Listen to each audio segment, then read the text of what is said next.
కొద్ది నిమిషాలు పరిశుద్ధ గ్రంథంలో కొన్ని మాటలు మనం ధ్యానం చేసుకునే ప్రయత్నం చేస్తాం.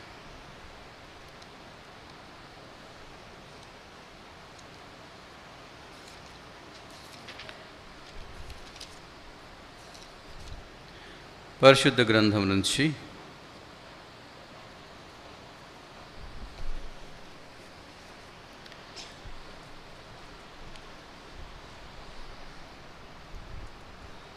అపోస్తుల కార్యములు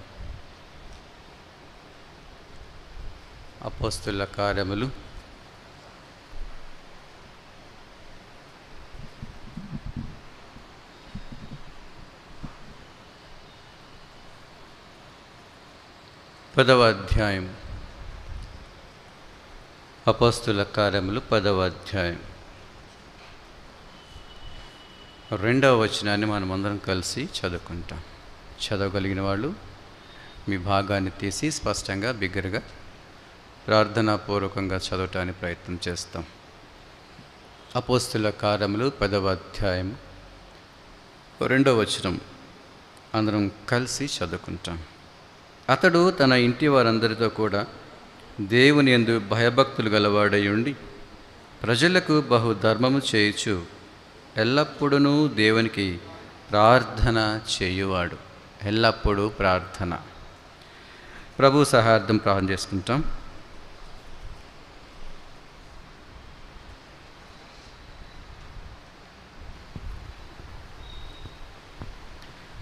ప్రేమగల మా పరలోకపు తండ్రి, దయగల దేవ, యేసుక్రీస్తు ప్రభు వారి శ్రేష్టమైన దివ్యమైన అద్వితీయమైన నామం బట్టి మీకు వందనాలు చెల్లిస్తూ ఉన్నాం.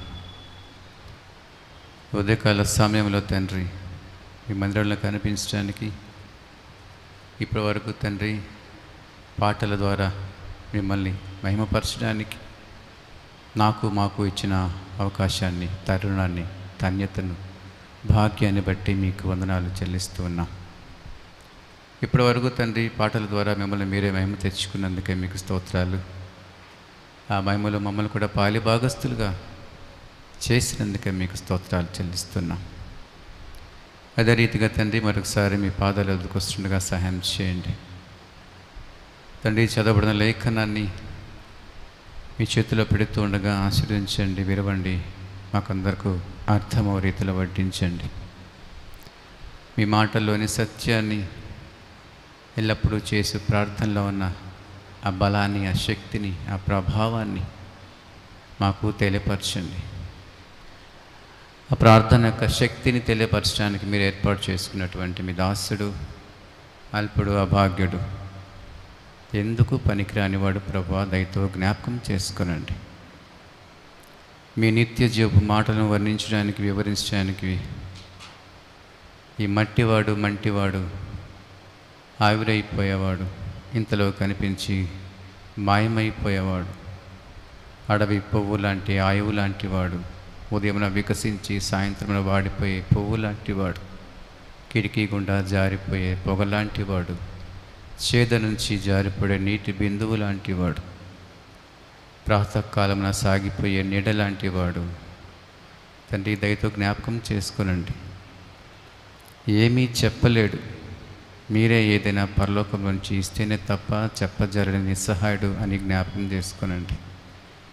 మీ దాసుడిని మీ రక్తంతో కడగండి, శుద్ధునిగా చేయండి, ఆత్మాభిషేకాన్ని దయచేయండి.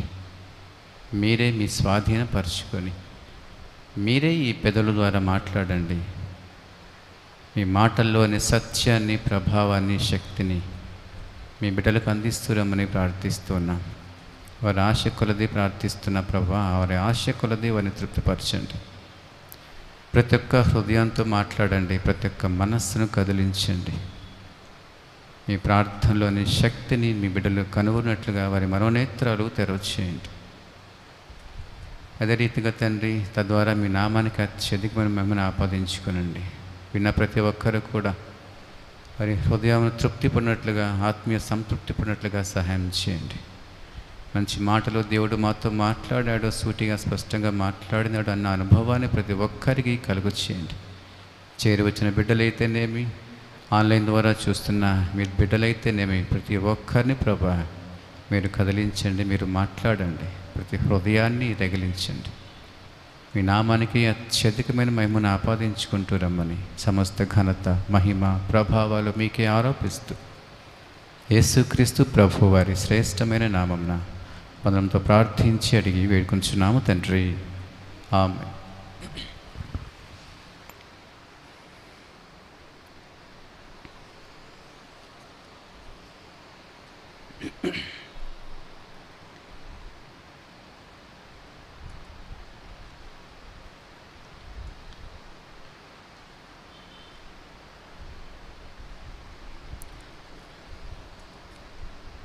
చదువుకున్న లేఖనాన్ని మరొకసారి చదివే ప్రయత్నం చేస్తాం. అపోస్తలుల కార్యములు 10వ అధ్యాయము 2వ వచనం అందరం కలిసి చదువుకుంటాం. అతడు తన ఇంటి వారందరితో కూడా దేవుని యందు భయభక్తులు గలవాడై ఉండి ప్రజలకు బహు ధర్మము చేయుచు ఎల్లప్పుడూ దేవునికి ప్రార్థన చేయువాడు. ఎల్లప్పుడూ ప్రార్థన. బైబిల్ గ్రంథంలో మనం గమనించినట్లయితే ఆదికాండం 4వ అధ్యాయంలో మన ఆఖరి వచనంలో మనం చూస్తాం, ఎనోషు పుట్టిన తర్వాత ప్రార్థన ప్రారంభించబడినట్టుగా మనం చూస్తాం కదండి. ఎనోషు అంటే మర్చుడు, నశించిపోయేవాడు, మరణానికి పాత్రుడు అనే అర్థం వస్తుంది. ఆదాము తర్వాత ఎందుకు ప్రార్థించలేదు? కయ్యూను తర్వాత ఎందుకు వ్రాయబడలేదు? షేతు తర్వాత ఎందుకు రాయబడలేదు? షేతు అంటే బదులు అని అర్థమవుతుంది. మర్చుడు అన్నప్పుడే ప్రార్థన ఎందుకు ప్రారంభించబడింది? ఆదాముకు అర్థమైంది, మనిషి అన్నవాడు, మానవుడు అన్నవాడు దేవుని జీవంలో నుంచి మరణానికి పాత్రుడిగా మార్చబడ్డాడు. ప్రభు అన్న మాట మనకందరి పరిచయమే. నీవు మన్నై గనక మన్నైపోదు. మనం మట్టిలో కలిసిపోతున్నాం. మనం మంటివారము. దేవుని ఆత్మీయతను పోగొట్టుకున్న వారము, దేవుని వెలుగును పోగొట్టుకున్న వారము, దేవుని మహిమను పోగొట్టుకున్న వారము, దేవుని సమస్తాన్ని పోగొట్టుకున్న వారము. ఈ మంటి మానవుడు మంటిలోకి కలవడానికి ఇష్టం లేదు. అందుకే ఆ రోజు నుంచి మనం మంటివారము కాదు, దేవునితో జీవించు వారము అంటూ ప్రార్థన ప్రారంభించబడింది. ప్రార్థనలోని శక్తి మనం గమనించగలిగితే నోవాహు గురించి వ్రాయబడ్డ మాట ఏంటి అంటే ఆదికాండం 6వ అధ్యాయంలో మనం చూస్తాం 8, 9, 10 వచనాల్లో, నీతిమంతుడు తన తరములలో నిందారహితుడు అనే మాట మనం చూస్తాం కదండి. నీతిమంతుడు వాళ్ళని ఎలా తీర్చగలిగాడు ప్రభు? ఏ విధానాన్ని పెట్టి నీతిమంతుడు అనగలిగాడు ప్రభు? ఏ పరిమాణాన్ని కొలమానంగా తీసుకొని ఇతడు నీతిమంతుడు అని తీర్చగలిగాడు ప్రభు? ఆలోచించారు ఎప్పుడైనా? ఇంకో మాట మనం చూస్తాం, యోసేపు విషయంలో మనం చూస్తాం. 39వ అధ్యాయంలో మనం గమనించినట్లయితే యోసేపు అక్కడ జరిగిన సంఘటనను బట్టి ఆ స్త్రీతో ఒక మాట అంటాడు, ఈ ఇంటిలో నిన్ను తప్ప సమస్తాన్ని నా యజమానుడు నాకు అప్పగించాడు. అలాంటి యజమానుడికి నేను ఎలాగా దుష్కార్యం చేయగలుగుతాను? దుష్కార్యము చేసి నా దేవునికి పాపము చేసి కోపగించుకుని ఎట్లా ప్రారంభించబడతాను అంటాడు. అంటే పాపానికి ఎలాగా దూరంగా వెళ్ళగలిగాడు యోసేపు. ఆనాటి దినాల్లో ధర్మశాస్త్రం లేదు కదండి. అబద్ధం ఆడవద్దు, దొంగలించవద్దు, వ్యభిచరించవద్దు, నీ పొరుగు వారిని ఆశించవద్దు, ఇలాంటి ఆజ్ఞలు ఉన్నాయా ఆ దినాల్లో? ధర్మశాస్త్రం లేదు, ఆజ్ఞలు లేవు, 10 ఆజ్ఞలు లేవు, దేవుని వాక్యం లేదు కదా. దేవుని వాక్యం లేని దినాలలో నోవాహు ఎలాగా నీతిమంతుడుగా తీర్చబడ్డాడు? ఎలా ఉండగలిగాడు? ఎలా దేవునికి అంగీకరించగలిగాడు ఆయన? అక్కడ పాపం చేయవద్దు అనే ఆజ్ఞ లేదు ఆ కాలంలో, ధర్మశాస్త్రం లేదు ఆ కాలంలో, ఆ దినాలలో. ఆ కాలంలో ధర్మశాస్త్రం లేదు, పాపం చేయవద్దు అన్న విషయంలో ఆజ్ఞలే లేని సందర్భాలలో ఆ కాలంలో పాపానికి యోసేపు ఎలాగా దూరంగా ఉండగలిగాడు? ఆలోచించారు ఎప్పుడైనా? ఎలాంటి అనుభవం వారికి ఉన్నది? అట్టి అనుభవంలోనికి వాళ్ళు ఎలా వెళ్ళగలిగారంటే దేవునితో ఉన్న అనుబంధాన్ని బట్టి వారు ఆ విధంగా నిలిచబడ్డారు, నిలబడగలిగారు. అబ్రహాం కూడా అంతే కదండి. దేవునితో ఉన్న అనుబంధాన్ని బట్టి తన విశ్వాసులకు తండ్రి అనబడ్డాడు, విశ్వాసానికి తండ్రి అనబడ్డాడు. ఇస్సాకు కూడా అంతే కదండి, యాకోబు కూడా అంతే. ఆనాటి దినాల్లో ధర్మశాస్త్రం లేకుండానే దేవుని సన్నిధిలో వారు నిందారహితలో బ్రతికారు. అట్టి జీవితాన్ని వారు, అట్టి అనుభవం వారు కలిగి ఉన్నారు. ఆ అనుభవమే ప్రార్థన అని మనకు జ్ఞాపకం చేయబడుతుంది. ప్రార్థన ద్వారా దేవునితో వారు అనుసంధానము కలిగి ఉన్నారు. ప్రార్థన ద్వారా దేవునితో వారు ముఖాముఖిగా మాట్లాడుకుంటూ ఉన్నారు. ఆ మాటలను బట్టి, ఆ సన్నిధిని బట్టి, ఆ అనుభవాన్ని బట్టి వారి ప్రార్థన వారిని స్థిరపరిచింది, నీతిమంతులుగా మార్చింది. ప్రార్థన యొక్క శక్తి ఆ విధంగా ఉంది. అందుకే అబ్రహాము 4 సందర్భాలు ప్రార్థించినట్టుగా రాస్తాడు. బలిపీఠం కట్టి మరీ ప్రార్థించినాడు అబ్రహాం. ఇంకా మనం గమనించగలిగితే ఇస్సాకు కూడా పొలములోనికి వెళ్ళి ధ్యానింప వెళ్ళను అనే మాట మనం చూస్తాం. ప్రార్థన, దేవునితో అనుసంధానం, దేవునితో అనుబంధం ఏర్పాటు చేసుకున్నారు వాళ్ళు ప్రార్థన ద్వారా.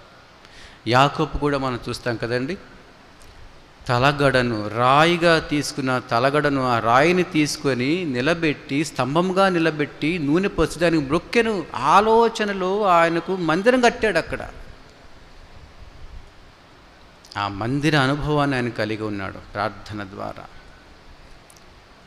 ఆనాటి దినాల్లో ధర్మశాస్త్రం లేనప్పుడే వారి ప్రార్థన అంత శక్తివంతంగా మార్చబడితే, నోవాహుని నీతిమంతులుగా మార్చబడితే, అబ్రహాము విశ్వాసమునకు తండ్రిగా మార్చబడితే, యాకోబులో నుంచి దేవుడు రాగలిగితే, ఆనాటి దినాల్లోనే ధర్మశాస్త్రం లేని కాలంలోనే, దేవుని వాక్యం లేని కాలంలోనే, పరిశుద్ధ గ్రంథం లేని కాలంలోనే ప్రార్థన వారిని అంతగా నీతిమంతులుగా తీర్చిదిద్దితే, ఇప్పుడు దేవుని వాక్యం ఉంది, ధర్మశాస్త్రం ఆజ్ఞలు ఉన్నాయి, మనకి దేవుని అనుబంధం మనకుంది.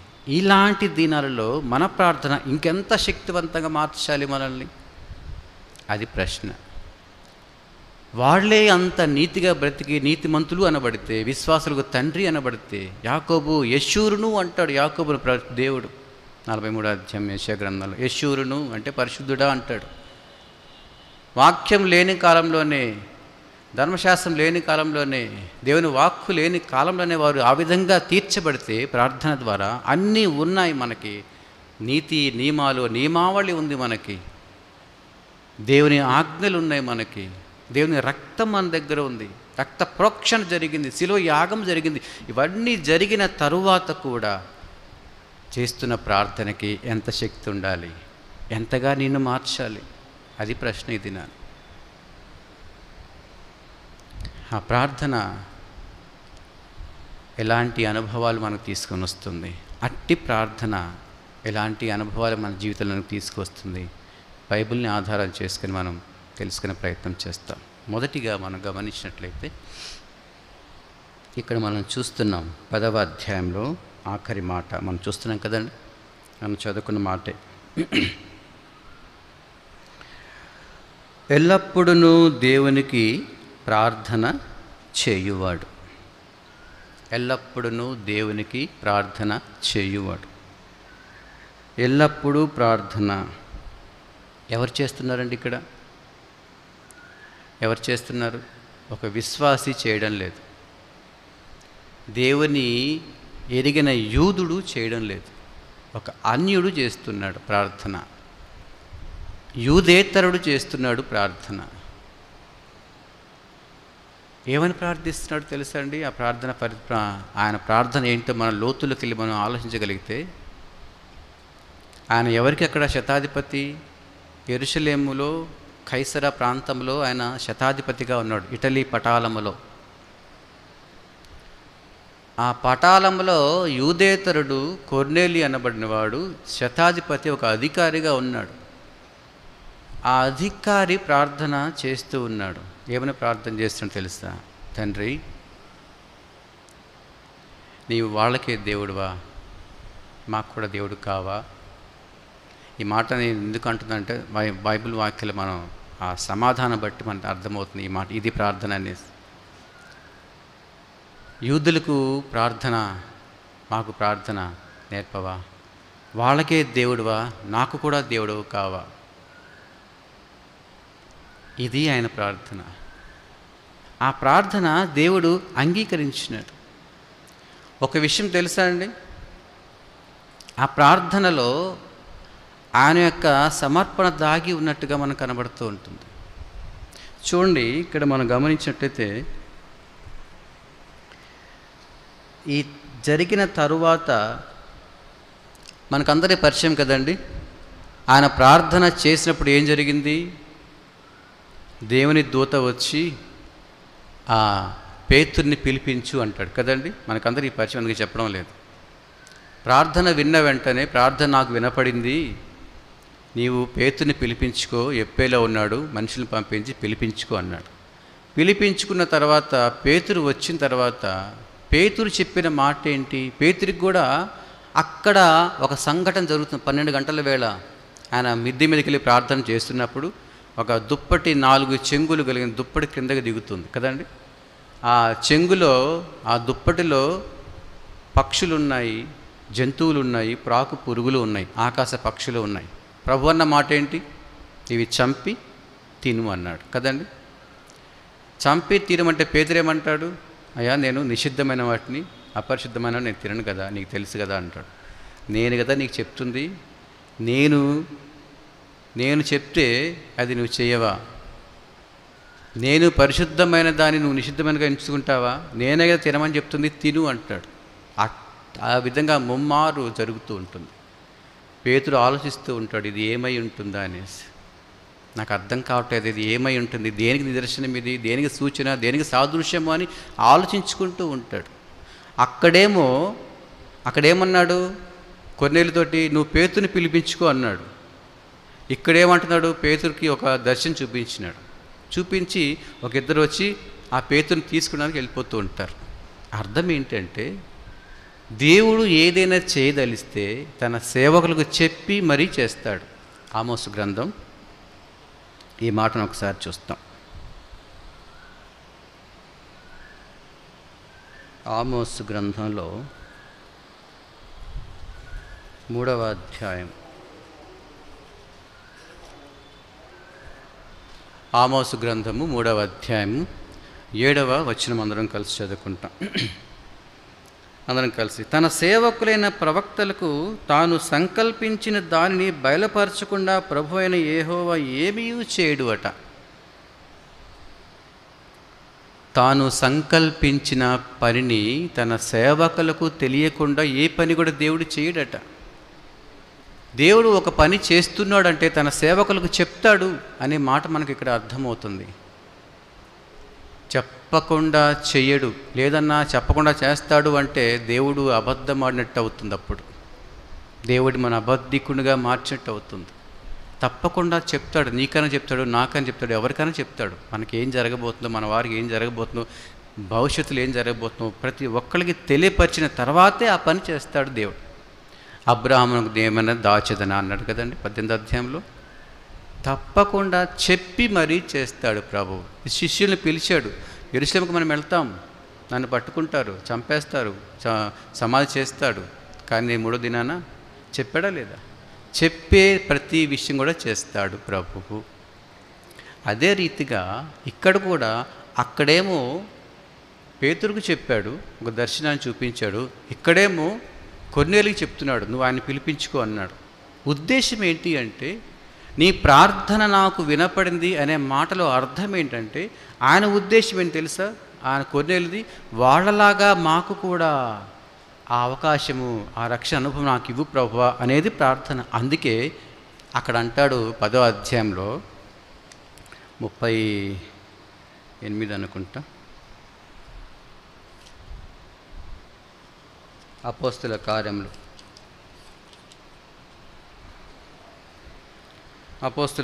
10వ అధ్యాయం 36వ వచనం.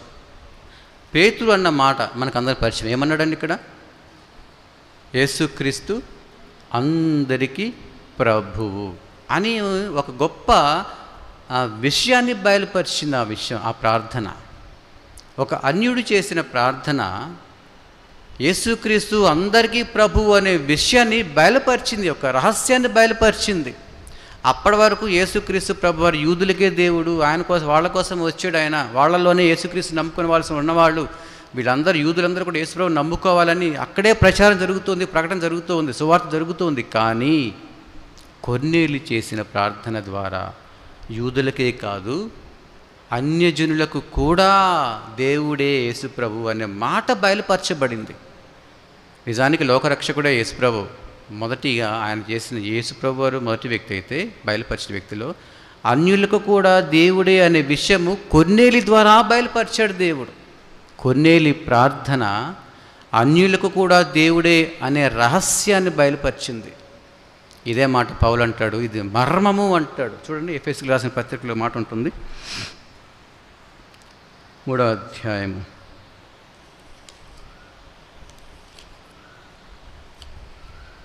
ఎఫెసీయులకు రాసిన పత్రిక 3వ అధ్యాయము 6వ వచనం చూస్తే అక్కడ అంటాడు, చూడండి, అతను కలిసి ఈ మర్మం ఇప్పుడు, ఈ మర్మం ఏదనగా అన్నాడు కదా. ఏంటి ఆ మర్మము అంటే, అన్యజనులు సువార్త వలన క్రీస్తు యేసునందు యూదులతో పాటు సమాన వారసులను, ఒక శరీరమందలి సాటి అవయములను వాగ్దానములో పాలివారులై ఉన్నారనున్నదియే అంటాడు. ఇది నిజానికి కొర్నేలి యొక్క ప్రార్థన.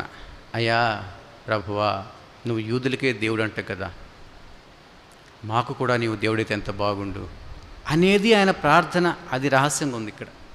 ఆ మర్మము ఆ ప్రార్థన ద్వారా బయటపడింది. నిజానికి దేవుడే యేసుప్రభు అందరికీ లోకరక్షకుడు. అది ప్రత్యక్షంగా అయితే పరోక్షంగా కొర్నేలి యొక్క ప్రార్థన ఈ రహస్యాన్ని బయలుపరిచింది. ఇది చాలా మర్మయుక్తమైన మాట ఆ ప్రార్థనలో దాగి ఉన్నట్టుగా మనకు కనబడుతుంది.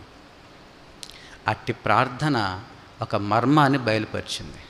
కొర్నేలి యొక్క ప్రార్థన ఒక రహస్యాన్ని బయలుపరిచింది, దేవుని చిత్తాన్ని బయలుపరిచింది, దేవుని ప్రణాళికను బయలుపరిచింది, అందరికీ తెలిసేలా చేసింది ప్రార్థన. మాకు కూడా దేవుడై ఉంటే ఎంత బాగుండయ్యా అనేది ఆయన అంతరంగంలో ఉన్నటువంటి ఆశ.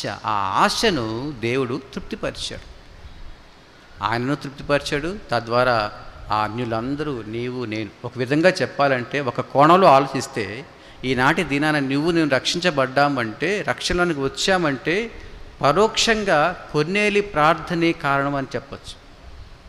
కొర్నేలియే కానీ ఈ విధంగా ప్రార్థించకపోతే ప్రభు ఆలకించేవాడు కాదు, ఆ విధమైనటువంటి ఆ సంఘటన అక్కడ జరిగేది కాదు, ఆ మర్మం బయటపడేది కాదు.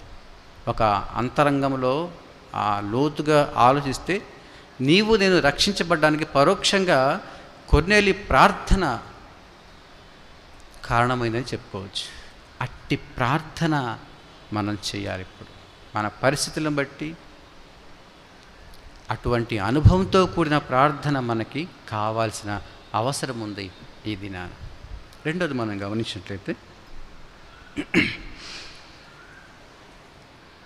అపోస్తుల కార్యములు మనం చూస్తాం,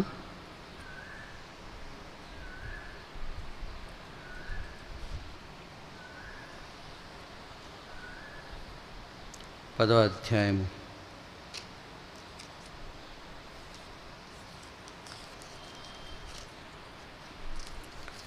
2వ వచనం ఆఖరి మాటలో మనం ఎల్లప్పుడూ దేవునికి ప్రార్థన చేయువాడు అనే మాట మనం చూస్తున్నాం. ఆ ప్రార్థన కొర్నేలి చేసిన ప్రార్థన యేసుక్రీస్తు అందరికీ ప్రభు అనే విషయాన్ని, అనే మర్మాన్ని, అనే రహస్యాన్ని, అనే గూఢమైన సత్యాన్ని బయలుపరిచేలా చేసింది. అందుకే పేతురు అదే అపోస్తుల కార్యాలు 11వ అధ్యాయంలో ఒక మాట అంటాడు, 15-16 వచనంలో, నన్నేం చేయమంటావయ్యా, నేను వాళ్ళతో మాట్లాడుతున్నప్పుడు, నేను వారి ఇంటికి వెళ్ళి వారికి బోధించుతున్నప్పుడు, మనకి మొదట ఏ విధంగా అయితే మనకి మొదట ఆత్మ నింపబడిందో ఆ విధంగా అక్కడ కూడా నింపబడ్డారు వాళ్ళు. దేవుడే అందుకు అంగీకరిస్తే మనమేం చేయగలుగుతాము అంటాడు. రెండోది మనం గమనిస్తే ఇక్కడ మనం చూస్తాము, కొర్నేలి ప్రార్థన చెయ్యువాడు. మొదటిగా ఆ ప్రార్థన దేవుని యొక్క చిత్తాన్ని, దేవుని యొక్క ప్రణాళికను, దేవుని యొక్క ఉద్దేశాన్ని బయలుపరిచింది ఆయన ప్రార్థన. రెండవదిగా మనం ఇక్కడ చూసినట్లయితే, ఇక్కడ మనం చూస్తాం చూడండి, అపోస్తుల కార్యములు 10వ అధ్యాయము 44వ వచనం. 44వ వచనం అందరం కలిసి చదువుకుంటాం. పేతురు ఈ మాటలు ఇంకా చెప్పుచూ ఉండగా అతని బోధ విన్న వారందరి మీదకి పరిశుద్ధాత్మ దిగెను. 46లో మనం చూస్తే, పరిశుద్ధాత్మ వరము అన్యజనుల మీద సహితము కృమ్మరింపబడుట చూచి విభ్రాంతి నొందిరి. ఆ కొర్నేలి చేసిన మొదటి ప్రార్థన ఏంటంటే, దేవునితో మేము కూడా పాలిభాగస్తులైతే ఎంత బాగుండు కదా యూదులతో పాటు అని ఆశించినాడు. అది జరిగింది. రెండవది మనం గమనిస్తే, ఇక్కడ యూదులకు ఆపాదించబడినటువంటి ఆ పరిశుద్ధాత్మ, ఆ శక్తి మాకు కూడా, నాకు కూడా వస్తే ఎంత బాగుంటుంది అని ఆశించి ప్రార్థించేట్టుగా మనం చూస్తాం. ఇది ఆ ప్రార్థనలో ఉన్న నిగూఢమైన అర్థం మనం గమనించి, ఎందుకు ఆ విధంగా ప్రార్థించినాడు అంటే, దేవుని కార్యాలు చాలా అద్భుతంగా ఉంటాయి, ఆశ్చర్యంగా ఉంటాయి. నిజానికి ఇతడు అన్యుడు కదండి, దేవుడు తెలియనివాడు కదా. ఇతను ఎక్కడుండేవాడు? ఇటలీ పఠారంలో ఉండేవాడు. ఇటలీ ఎక్కడ? రోమ్ నగరంలో కదా. రోమ్లో ఉండే వ్యక్తి ఈ అన్యుడు. రోమ్లో ఉండే వ్యక్తి, రోమ్లో ఉన్న వ్యక్తిని ఇక్కడికి పిలిపించినాడు ప్రభు. అర్థం కాలేదు కదా, చెప్తాను. ఎలా పిలిపించినాడు? ఆయన ఇక్కడ పిలిపించడానికి ముందే ఆయనకు ఉద్దేశంలో ఉంది, దేవునికి ఉద్దేశంలో ఉంది. కాబట్టి ఆయన ఇక్కడికి రావాలి. కాబట్టి ఇక్కడ ఉన్నటువంటి పరిస్థితుల్లో మతభేదాలు సృష్టించినట్టుగా చేశాడు, కల్లోలం సృష్టించినాడు. అందుకే యోహాను సువార్త మనం చూస్తాం 11వ అధ్యాయం 48వ వచనంలో పరిశీలి మాట అంటారు, గట్టిగా మాట్లాడబాకండియా, మనం పోట్లాడుకుంటే బాగోదు. మనం ఈ విధంగా పోట్లాడుకుంటున్నట్లయితే ఆ రోమీలు మనల్ని, మన స్థలాలు, మన జనాలు అందరూ కూడా ఆక్రమించుకుంటారు అనే మాట మనం చూస్తాం. అంటే అందులో అర్థం ఏంటి? అక్కడ పోట్లాట జరుగుతూ ఉన్నాయి, మతభేదాలు జరుగుతూ ఉన్నాయి. ఆ భేదాలు ముందుగానే దేవుడు సృష్టించినాడు. ఆ విభేదాలను అరికట్టడానికి ప్రభుత్వానికి కొంత ఫోర్స్ అవసరమైంది. అక్కడున్న ఫోర్స్ కాకుండా, అక్కడున్న సైనికులు కాకుండా ఎక్స్ట్రా ఫోర్స్ అవసరమైంది. ఎక్స్ట్రా ఫోర్స్ అవసరమైతే ఎక్కడి నుంచి రావాలి? రోమ్ నుంచే రావాలి. అలాగా సంకల్పించినాడు ప్రభు. ఆ రోమ్ నుంచి అతన్ని రప్పించడానికి ఇక్కడ మతభేదాలు, ఈ మతభేదాల నుంచి ఆయన రప్పించడానికి ఆయన అక్కడి నుంచి ఇక్కడికి యెరూషలేములో నుంచి కైసర ప్రాంతానికి పంపించేలా దేవుడు సంకల్పించినాడు. ఎందుకంటే ముందు ఈయన మార్చబడాలి. ఎందుకో తెలుసా అండి? ఈయన అనాది కాలంలోనే కొర్నేలి అనే వ్యక్తి దేవుని చిత్తంలో ఉన్నవాడు. రోమిలకు రాసిన పత్రిక మనం చూస్తాం 8వ అధ్యాయం 29వ వచనంలో, తన కుమారునితో సారూప్యమవటానికి జ్యేష్ఠుడైనట్లుగా ఎవరిని ముందుగా నిర్ణయించెను అనే మాట మనం చూస్తాం. ఆయనను పిలిచారట. అంటే ముందుగా ఎవరిని ఎరిగినో వారిని నిర్ణయించెను, ఎవరిని నిర్ణయించెనో వారిని ముందుగా పిలిచెను అనే మాట మనం చూస్తాం. ఆ నిర్ణయించబడ్డ వాళ్ళలో కొర్నేలి కూడా ఉన్నట్టుగా మనం గమనించవచ్చు. అందుకే ఎక్కడో ఇటలీ ప్రాంతం, యెరూషలేముకి ఇటలీకి మధ్య దూరం ఎంతో తెలుసా అండి? 4160 కిలోమీటర్ల దూరం మధ్యలో, అంత డిస్టెన్స్. ఆ దూరం నుంచి ఈ దూరానికి అతన్ని పిలిపించినాడు. దేవుని చిత్తంలో ఉంటే ప్రభు ఎవరైనా కానీ, ఏ వ్యక్తి అయినా కానీ, కలుగులో ఉన్నా కానీ తీసుకొచ్చి వెలుగులో నిలబెడతాడు. అర్థమైందా మాట? నేను దేవుని చిత్తంలో ఉంటే, నీవు కలుగులో ఉన్నా కానీ తీసుకొచ్చి వెలుగులో నిలబడతాడు. చిత్తంలో లేకపోతే నువ్వు ఎంత వెలుగులో ఉన్నా కానీ, ఎంత పరిచయం చేసినా కానీ తీసుకెళ్ళి కలుగులు దాచిపెట్టేస్తాడు, పాతాళంలో, నరకంలో, అగ్నిగుండంలో. నిర్ణయించబడ్డవాడు కొర్నేలి, ఏర్పాటు చేయబడ్డవాడు కొర్నేలి, పిలువబడ్డవాడు కొర్నేలి. ఆది కాలం నుంచి, అనాది కాలం నుంచి ఏర్పాటులో ఉన్నవాడు కొర్నేలి. అందుకే 4000 కిలోమీటర్ల దూరంలో ఉన్నా కానీ తీసుకొచ్చి ఇక నిలబెట్టి ప్రార్థించేలా చేశాడు. ఇంకో విషయం తెలుసా అండి, దేవుడు ఇతనికి ఎందుకు ఈ విధమైన ఆశ కలిగింది అని క్వశ్చన్ రాలేదు మీకు ఎవరికి? ఎందుకు ప్రార్థించాల్సి వచ్చింది ఆయన? రాలేదు కదా. ఎందుకు ప్రార్థించాడు? అసలు అన్యుడు ఎందుకు ప్రార్థించాడు? అసలు రోమిడు ఎందుకు ప్రార్థించాడు? ఇటలీలో ఉన్న వ్యక్తి ఇక్కడికి వచ్చి ఎందుకు ప్రార్థన నేర్చుకున్నాడు? దేవుడు నిర్ణయంలో ఉంటే ఎలాంటి వాళ్ళనైనా తీసుకుని వస్తాడు. ఎక్కడో ఐథియోపియా దేశం, 8వ అధ్యాయం అపోస్తలుల కార్యాలు మనం చూస్తాం. ఐథియోపియాలో కందాకి కింద మంత్రిగా ఉన్నటువంటి, ఆ ధనాగారం మీద మంత్రిగా ఉన్నటువంటి ఆ నపుంసకుడిని ఐథియోపియా నుంచి తీసుకుని వచ్చాడు ప్రభు యెరూషలేముకి. 4007 కిలోమీటర్లు నడిపించుకుంటూ తీసుకొచ్చాడు, రథం మీద తీసుకొచ్చాడు, యెరూషలేం చూపించాడు. వెళ్ళేదారిలో గాజా మార్గంలో ఫిలిప్పును పంపించాడు, మనసు మార్పించాడు, రక్షణ ఆశీర్వాదం తీసుకొని వచ్చినాడు. ఎందుకు? ఐథియోపియా దేశానికి అతను మాదిరిగా ఉంచుకున్నాడు. నువ్వు ఎక్కడ ఉన్నా కానీ ఏర్పాటులో ఉంటే దేవుడు నిన్ను పిలిపించుకుంటాడు, పరిచయం జరిగించుకుంటాడు. అట్టి ప్రార్థన మనకు అవసరం, అట్టి అనుభవం మనకు అవసరమైంది. చూడండి, ఇక్కడ మనం గమనిస్తాము,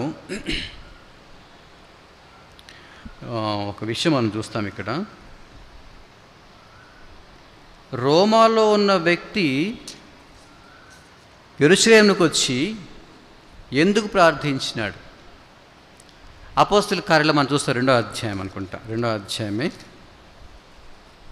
ఇక్కడ చూడండి, 10వ వచనం అందరం కలిసి చదువుకుంటాం. ఈ సందర్భం మనకందరి పరిచయమే కదండి. ఏంటి ఈ సందర్భం? ఇక్కడ పరిశుద్ధాత్ముడు దిగి వచ్చాడు. దిగి వచ్చిన తర్వాత పేతురు లెగిచి, వీరంతా మత్తులుగా ఉన్నారు అని ప్రజలందరూ అనుకుంటున్నప్పుడు పేతురు ఒక్కడే పైకి లేచి చెప్తున్న మాటలు ఇవన్నీ కదా. అక్కడ ఎంతమంది వాళ్ళు ఉన్నారు ఆ మాటలు విన్నప్పుడు? 17 మంది జాతులు ఉన్నారు కదా. 17 జాతుల వాళ్ళు ఉన్నారు అక్కడ. మెసొపొతేమియా వాళ్ళు, లిబేనియా వాళ్ళు. అక్కడ 10వ వచనం మనం చూస్తే, 10వ వచనంలో రోమా నుండి పరవాసులుగా వచ్చిన వారు అన్నాడు కదా. అంటే అక్కడ ఎవరున్నారు? రోమీలు ఉన్నారు. పేతురు ప్రసంగాన్ని ఎవరు విన్నారు? రోమీలు కూడా విన్నారు. రోమీలు కూడా విని ఆ తర్వాత వాక్యాలు మనం చూస్తాం, అక్కడ 3000 మంది చేర్చబడిరి అనే మాట మనం చూస్తాం ఇక్కడ.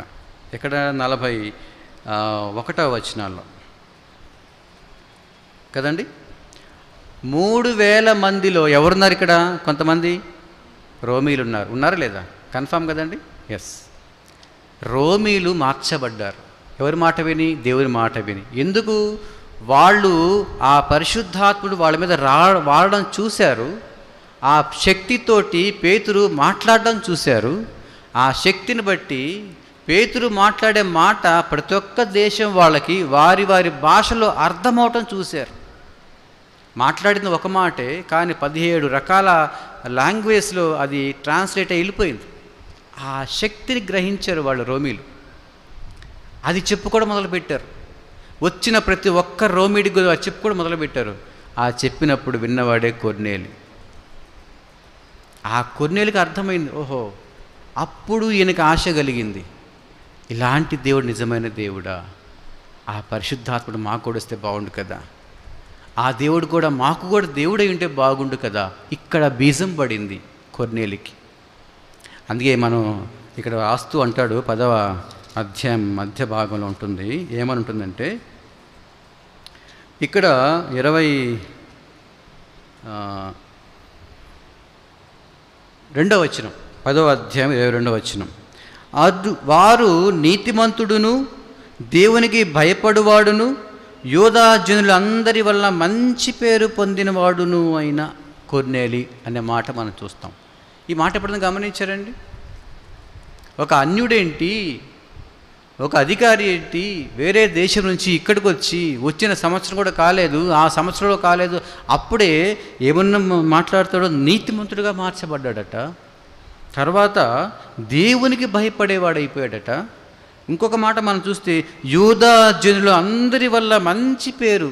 నిజానికి యూదులు ఎవరిని కూడా మంచివాళ్ళు అనరు. యూదుల్ని తప్ప యూదేతరులను, యూదులు కాని వాళ్ళని ఎవరిని కూడా మంచివాళ్ళు అన్నారు. వాళ్ళందరూ శాపగ్రస్తులు అని వీళ్ళ ఉద్దేశం. దేవుడు మాకే కనిపించాడు, మాకే ధర్మశాస్త్రం ఇచ్చాడు, మా దగ్గర పుడతాడు, మాలోనే ఉన్నాడు అనేది వాళ్ళ ఉద్దేశం. వాళ్ళు గొప్పవాళ్ళు, శ్రేష్ఠులు అని వాళ్ళ నమ్మకం. మిగతా వాళ్ళందరూ కూడా ఎవరండి? శాపగ్రస్తులు అని అర్థం. వారు మంచివాళ్ళు కాదు అని అర్థం. ఎవరిని కూడా ఒప్పుకోరు మంచివాళ్ళు అని. కానీ ఇక్కడ కొర్నేలి గురించి రాస్తున్న మాట ఏంటంట, యూదా ప్రజల అందరి వల్ల మంచి పేరు పొందాడట. ఎప్పుడైతే రోమీలు వారు విన్న వాటిని, కన్న వాటిని ప్రచారం చేసుకుంటున్నప్పుడు నమ్మకాన్ని బట్టి వారు ఏ విధంగా అయితే ప్రచారం చేశారో ఆ మాటలు అవి ఈయన ఆలోచనలో పడ్డాడు. అలాంటి దేవుడికి ఈయన సమర్పించుకున్నాడు, అలాంటి దేవుడిని ఆశిస్తున్నాడు, అలాంటి పరిశుద్ధాత్మ శక్తిని ఆశించి ప్రార్థన చేశాడు. మొదటి ప్రార్థనలో మనం చూసింది ఏమాట? అలాంటి దేవుడు మాకు కూడా దేవుడై ఉంటే బాగుండు అని ప్రార్థించినాడు. అది జరిగింది కదండి. రెండో ఆశ ఏంటి ఆయనది? ఆ రోజు పరిశుద్ధాత్ముడు ఎలాగైతే వారి మీద దిగి వచ్చాడో అలాంటి అనుభవం నాకు కావాలి, మాకు కూడా కావాలి అని ప్రార్థించినాడు. అది జరిగిందా లేదా? జరిగిందా? చూడండి. ఇందా మనం చదువుకున్నాం కదండి, 46వ వచనం చూడండి. 10:46 అపోస్తల కార్యములు 10:46 అందరం కలిసి. సున్నతి పొందిన వారిలో పేతురుతో కూడా వచ్చిన విశ్వాసులందరూ పరిశుద్ధాత్మ వరము అన్యజనుల మీద సహితము కృమ్మరింపబడుట చూచి విభ్రాంతి నొందిరి. ఇదే మాట 11వ అధ్యాయంలో మనం గమనిస్తే 11వ అధ్యాయంలో 15వ వచనం అందరం కలిసి చదువుకుంటామండి. నేను మాట్లాడని ఆరంభించినప్పుడు పరిశుద్ధాత్మ మొదట మన మీదకి దిగిన ప్రకారము వారి మీదకి దిగాను. తర్వాత మాట గమనించినట్టయితే పేతురంట అలా దిగినప్పుడు ఆయనకు ఒక మాట జ్ఞాపకం వచ్చింది. అయ్యో, యేసుక్రీస్తు ప్రభువారు మనతో సంచరించిన దినాలు ఒక మాట చెప్పారే, ఆ మాట జ్ఞాపకం చేసుకుంటాడు. ఏమని చూడండి, 17వ వచనం, 16 చూద్దాం. అప్పుడు యోహాను నీళ్లతో బాప్తిస్మం ఇచ్చెను గాని మీరు పరిశుద్ధాత్మలో బాప్తిస్మం పొందుదురు అని ప్రభువు చెప్పిన మాట నేను జ్ఞాపకము చేసుకుంటుని అన్నాడు. ఆత్మ నింపుదల ప్రాముఖ్యము అని ఇక్కడ గమనించబడుతోంది. పరిశుద్ధాత్మ వరము పొందడం మనకి అందరి పరిచయమే, కానీ ఆత్మ నింపుదల అనేది మనకు పరిచయం అవ్వాల్సిన అవసరం ఉంది. ఆత్మ నింపబడాలి. అరికాల మొదలుకొని నడిదిత్ వరకు ఆత్మ స్వరూపం, ఆత్మ ప్రభావం కలిగి ఉండాల్సిన అవసరం ఉంది. మన భక్తి, మన శక్తి అట్టి అనుభవాన్ని సాధించలేదు. కఠినమైనటువంటి ప్రయాసతో మనం అది సంపాదించుకోవడం, దానికి ప్రార్థన ఒక్కటే కారణమవుతుంది. నీవు, నేను, మనందరం కూడా అరికాల మొదలుకొని నడినెత్తి వరకు ఆత్మను ఆపాదించుకోవాలి అంటే ప్రార్థన చాలా ప్రాముఖ్యము. ఆత్మతో నింపబడుట చాలా ప్రాముఖ్యం. అట్టి ఆత్మ నింపుదల కోసం ప్రార్థించాల్సిన అవసరం ఉంది. కొన్నేళ్ళు ప్రార్థించినాడు. అందుకే వారి మీద కృమ్మరింపబడెను అనే మాట మనం చూస్తాం. కృమ్మరింపబడటం చూడండి. ఆత్మ కృమ్మరింపబడితే అనుభవం ఎలా ఉంటుందో చూద్దాం. ఇక్కడ మనం గమనిస్తే ఎఫెసీయులకు రాసిన పత్రిక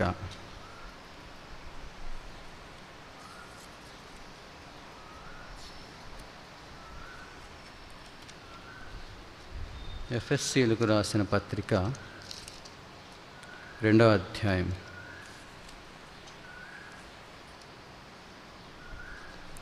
ఈ మాట చాలా జాగ్రత్తగా అర్థం చేసుకునే ప్రయత్నం చేస్తాం. 7వ వచనం అందరం కలిసి చదువుకుంటాం. క్రీస్తు యేసునందు మనలను ఆయనతో కూడా లేపి. ఇది మాటలు ఎవరు అంటున్నారండి? పౌలు అంటున్నాడు. ఎవరితోటి? ఎఫెసు సంఘంతో మాట్లాడుతూ ఉన్న మాట ఇది. క్రీస్తు యేసునందు మనలను ఆయనతో కూడా లేపి పరలోకమందు ఆయనతో కూడా కూర్చుండబెట్టెను. ఇది పాస్ట్ టెన్సా, ప్రజెంట్ టెన్సా, ఫ్యూచర్ టెన్సా అండి? అందుకే నేను చెప్పాను, చాలా జాగ్రత్తగా ఆలోచించండి ఈ మాట అనేసి. ఏమంటున్నాడు అక్కడ? సంఘంతో మాట్లాడుతూ వాళ్ళు మాత్రం ఎదురుగానే ఉన్నారు వాళ్ళు.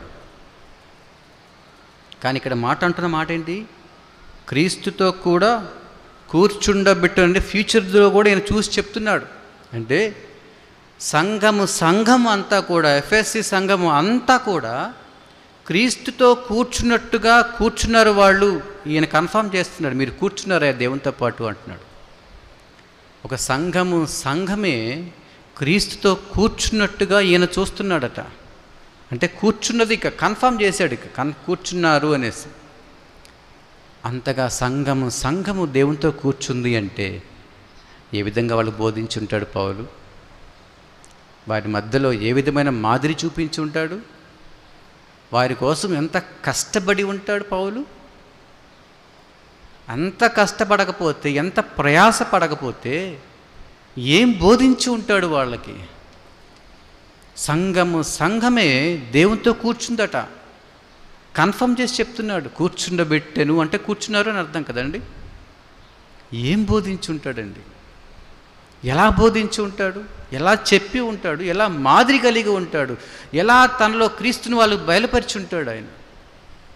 ఆలోచించారు ఎప్పుడైనా మాట? ఇది ఒక మెట్టు అయితే, రెండో మెట్లు మనం గమనిస్తే ఆ చెప్పిన వాక్యాన్ని ఆ విన్నవాళ్ళు ఎంతగా ఆపాదించుకుని ఉంటారు తన జీవితాలకి. ఆ చెప్పిన మాటల్ని వాళ్ళ జీవితాలకి ఎంతగా అన్వయించుకొని ఉంటారు, ఎంతగా తమ జీవితాలు సమర్పించుకొని ఉంటారు, ఎంత శ్రద్ధగా విని ఉంటారు. ఆత్మ నింపుదల వల్ల ఇది లాభం. చెప్పే వ్యక్తి కూడా ఆత్మ నింపుదల కలిగిన వాడైతే అందరికీ అది నింపబడుతుంది. ఇది చాలా ప్రాముఖ్యమైన మాట. ఇంకో మాట చూస్తాం. ఇదే ఫిలిప్పీలకు రాసిన పత్రిక చూస్తాం. ఫిలిప్పీలకు రాసిన పత్రికలో 3వ అధ్యాయంలో 15వ వచనం అందరం కలిసి చదువుకున్నాం. ఇది కూడా చాలా జాగ్రత్తగా చిన్నగా ఆలోచించుకుంటూ చదవండి.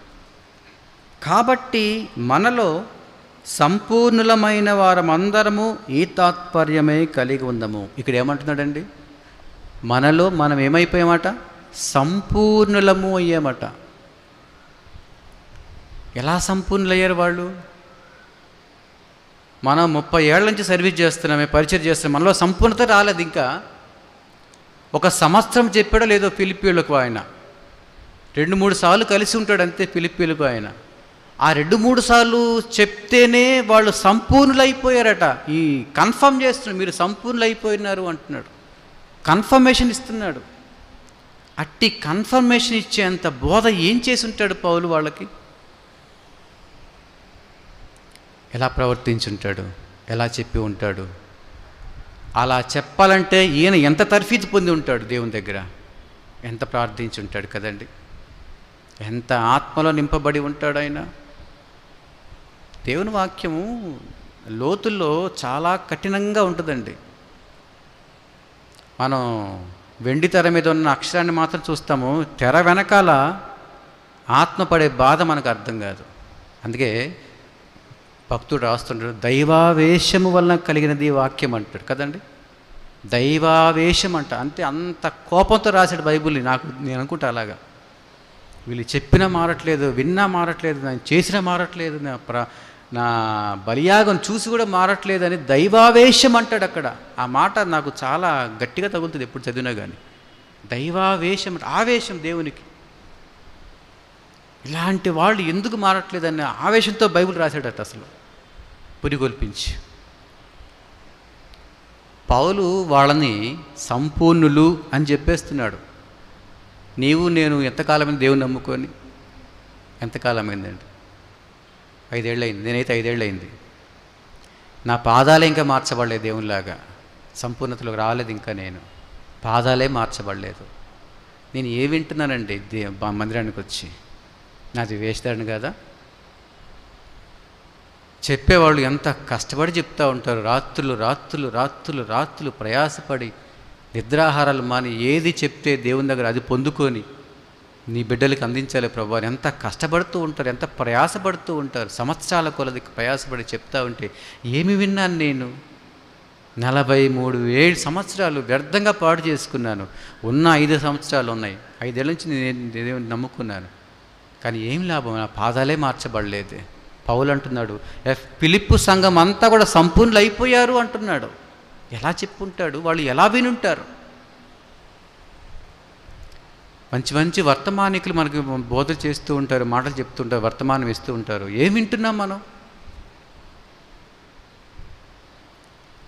కొర్నేలు కొంచెమే విన్నాడు, ఇంతగా ప్రార్థించాడు. నీ మీదకి, నా మీదకి, మనందరి మీదకి పరిశుద్ధాత్ములు రావడానికి పరోక్ష కారణము కొర్నేలి ప్రార్థనే. పౌలు కొలస్సీ సంఘాన్ని రాస్తూ మనం పోయిన సంవత్సరం అంతా దీన్ని ధ్యానం చేశాం. 2వ అధ్యాయము 9-10 వచనంలో ఒక మాట ఉంటుంది చూడండి. నేను చదువుతాను. ఏలయనగా 9వ వచనం, దైవత్వము యొక్క సర్వ పరిపూర్ణత శరీరముగా క్రీస్తునందు నివసించుచున్నది, మరియు ఆయన యందు మీరును సంపూర్ణులై ఉన్నారు. అసలు చూడ ఎంత డిటర్మినేషన్, అంత బల్లగుద్ది మరీ చెప్తున్నాడు. ఏమని? యేసుక్రీస్తులో మీరు కూడా సంపూర్ణులై ఉన్నారు. అంటే కొలస్సీ సంఘాన్ని పౌలు చూస్తున్నప్పుడట ప్రతి ఒక్క విశ్వాసి కూడా ఒక క్రీస్తులాగా కనబడుతున్నాడట. క్రీస్తులాగా మార్చివేశాడు. ఏం బోధించుంటాడు వాళ్ళకి? ఏం చెప్పి ఉంటాడు? ఎలా చెప్పి ఉంటాడు? ఎలా ప్రవర్తించి ఉంటాడు? ఎలా మాదిరి చూపించి ఉంటాడు? ఆత్మ నింపుదల ఫలితం అది. నీవు ఆత్మ నింపబడకుండా ఏ మాట చెప్పినా అది వ్యర్థమే. నీవు చెప్పే మాట నువ్వు అనుసరించకుండా, ఆచరించకుండా ఏమి చెప్పినా వ్యర్థమే. ఉపదేశకులుగా, ధర్మశాస్త్ర ఉపదేశకులుగా ఉండగోరి అనే మాట మనం చూస్తాం తిమోతికి రాసిన పత్రికలో. ఆత్మ నింపుదల లేకుండా నువ్వు చెప్పినది వ్యర్థమే. పౌలు ఆత్మ నింపుదలను బట్టి చెప్తుంటే ఒక్కొక్క సంఘము క్రీస్తులాగా మారిపోయిందట. సంఘమే క్రీస్తులాగా మార్చబడిందట. ఎంత చక్కని మాట అండి ఈ మాట. మనం ఎందుకు మార్చబడలేకపోతున్నాం? కొలస్సీ సంఘానికి 2-3 సార్లు వెళ్ళుంటాడేమో ఆయన. ఒక పత్రిక రాసుంటాడు, అంతే కదా. ఆ పత్రికకే వాడు, ఆ మాటలకే వాళ్ళు క్రీస్తులాగా మార్చబడ్డారట. ఎంత చక్కగా విని ఉంటారండి వాళ్ళు. ఎంత శ్రద్ధగా తన జీవితాలు మార్చుకొని ఉంటారు వాళ్ళు. కన్ఫర్మ్ చేస్తాడు, మీరు సంపూర్ణులు అయిపోయారు, దేవునిలో ఉన్నారు అని చూస్తున్నాడు నేను అంటున్నాడు ఇక్కడ. ఇది పరిపూర్ణత. ఆత్మపూర్ణం అంటే ఇది. నీవు నేను కూడా ఆత్మపూర్ణలం అవ్వాలి. పరిశుద్ధాత్మ అందుకే మనం తృణీకరించకూడదు. అది ఈ యుగమైన కదా, ఏ యుగంలో కూడా మనకి బలి ఉండదు ఇక ఆత్మను తృణీకరిస్తే. అందుకే పౌలు ఆత్మను ఆర్పకండి అంటాడు. పేతురు ఒక మాట అంటాడు, 2వ తన పత్రికలో ఒక మాట అంటాడు, 1వ అధ్యాయం 14-15 వచనాల్లో, ఈ గుడారములో ఉన్నంత వరకు మిమ్మల్ని నేను రేపుట న్యాయము అంటాడు. ఎలా అనగలిగాడు? ఆత్మపూర్ణత, సంపూర్ణత, పరిపూర్ణత. ఆత్మను ఆపాదించుకోవడం చాలా ప్రాముఖ్యమండి. దానివల్ల చాలా లాభాలు ఉన్నాయి. దీన్ని నేను అనుభవపూర్వకంగా చెప్తున్న మాట ఇది, నేను అనుభవం లేకుండా చెప్పట్లేదు. పరిశుద్ధాత్ముడు మనలో నింపబడుతూ ఉంటే అనుభవం వేరే ఉంటుంది. మీకు తెలుసా, ఇక్కడ ఎవరైనా కనబడుతున్నారా? మీకు కనబడుతున్నారా? నాకు చాలామంది కనబడుతున్నారు. It's fact. బయట బండి మీద ఒక్కడే వెళ్తున్నా కానీ ఆయన వెనకాల 2 కూర్చొని ఉంటారు, నాకు కనబడతారు. నాకు ఎదురవుతుంటారు. ఒకసారి నేను పక్కకి వెళ్తూ ఉంటా. ఇట్స్ ఫ్యాక్ట్ అండి. మా డ్రైవర్స్ని అడుగుతా, మీకు ఎవరైనా కనబడుతున్నారు? ఎవరు కనబడట్లేదు అంటారు. ఇక చూడే బండి మీద వెళ్తున్నాడు కదా వాడు. మా ఇంటి ముందు నేను 3 o'clock ప్రార్థన చేసుకుని మనం లేచి కూర్చున్నాను, నిలబడ్డాను, తలుపుల కిటికీ తీశాను. మా ఇంటి ముందు ఇలా స్లోపుగా ఉంటుంది. ఆ ఇంటి ముందు ఒకడు కూర్చొని ఇలా ఉన్నాడు, గుండె వేసుకొని. ఒక అతనైతే 2 అంతస్తులు ఎత్తున్నాడు, ఒక్కొక్క కాలు ఒక్కొక్క చేయింతలా ఉంది, షార్ట్ వేసుకున్నాడు, శరీరం మీద బట్టలు లేవు. మీకు అర్థం కావట్లేదని చెప్పేది? ఆపేసావా? మంచి పని చేసావు. మీకు అర్థం కావట్లేదా? ఇట్స్ ఫ్యాక్ట్ అండి. ఎవరి మీద అయితే నేను ప్రార్థన చేస్తాను, వారి గురించి నేను ప్రార్థన చేస్తే వాళ్ళ గురించి నాకు అర్థమైపోతూ ఉంటుంది. ఆఫ్ చేయనా? రియల్. మందిరంలో ఇక్కడ మరణం జరుగుతుందని నేను ఎడ్విన్కి చెప్పాను, నేను ప్రభుకుమారికి చెప్పాను, నేను ఇక్కడ మరణాన్ని పండుకోబెడతారు మీరు అనేసి, ఇటు తల పెడతారు, ఇటు కాళ్ళు పెడతారు అనేసి. 2 monthsకి 2 నెలలకని చెప్పాను నేను. అదే జరిగింది అక్కడ. నిజమండి, ఆత్మ నింపుదల చాలా ప్రాముఖ్యం. అది ఆపాదించుకోనండి, అడగండి, పరిశుద్ధాత్మ నాకు కావాలి ప్రభు అని అడగండి. మీకు చాలా విషయాలు తెలుస్తాయి, మర్మాలు బయటపడతాయి, మర్మాలు బయటపడతాయి. అక్షరంలో ఉన్న ఆత్మ నీకు బోధిస్తాడు. ఆత్మ నింపుదల చాలా ప్రాముఖ్యం, అది గమనించండి. ఆఫ్ చేయనా? ఒక మాట చెప్పాలి. 7 గంటలకు నేను డ్యూటీకి వెళ్ళాను.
పడ్డాడంటే పరోక్షంగా కారణం ఎవరు తెలుసా?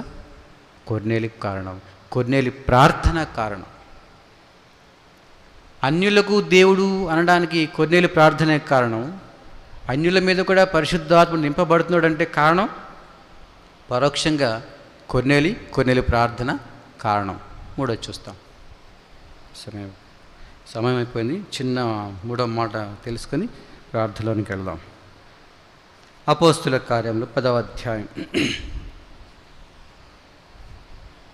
2వ వచనంలో ఆఖరి మాట మనం కలిసి చదువుకుంటాం. ఎల్లప్పుడూ దేవునికి ప్రార్థన చేయువాడు. ఎల్లప్పుడూ దేవునికి ప్రార్థన చేయువాడు. 2 మాటలు మనం చూసాం. కొర్నేలి ప్రార్థనలోని గూఢమైన అర్థం ఏంటి? మాకు కూడా దేవుడుగా ఉండాలి. నాకే కాదు, మా అందరికీ, అంటే అన్యులకు కూడా. రెండోది ఏంటి?